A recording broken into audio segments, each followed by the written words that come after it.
ОПСЕ и ОДИХР се клучниот партнер на полицијата во спроведување на фер и демократски избори, па поради тоа треба доволно време истите протоколи да се имплементираат, вели министерот за внатрешни работи Наке Чулев. Од тие причини тој гласал против предлогот на владата да продолжат изборните активности по завршување на воредната состојба.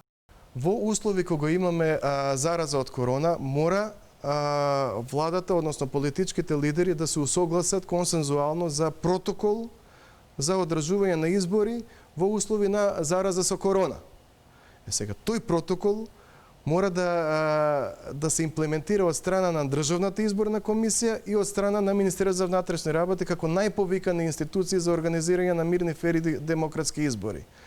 Тоа значи дека ние на повеќе од 6 до 6.500 полициски службеници кои што ќе бидат ангажирани на денот на изборите, треба да им одржиме нови обуки, бидејќи се работи за нов протокол за организирање на избори.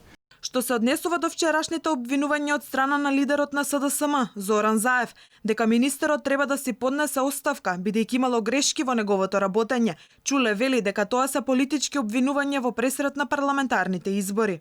Јас тука сакам да го демантирам и да ги демантирам сите оние политичари кои што овие изјави пред се ги даваат заради политичка конотација, пред се во пресрет на парламентарните избори, со оглед дека јас сум единствен представник останат на опозицијата во владата.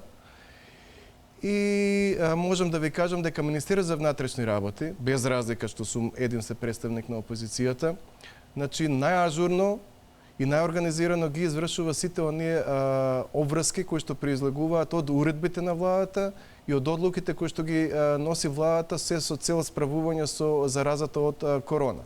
Според Чулев, владата не е таа која треба да го одреди датумот за одржување на изборите, туку тоа го прави претседателот на собранието. Настрана од тоа, вели Чулев, со оглед на епидемијата на коронавирус, сите одлуки треба да се носат консензуално и сите политички капацитети да се обединат. Според Чулев, консензуалните одлуки треба да се носат затоа што тоа го бара и Европската комисија.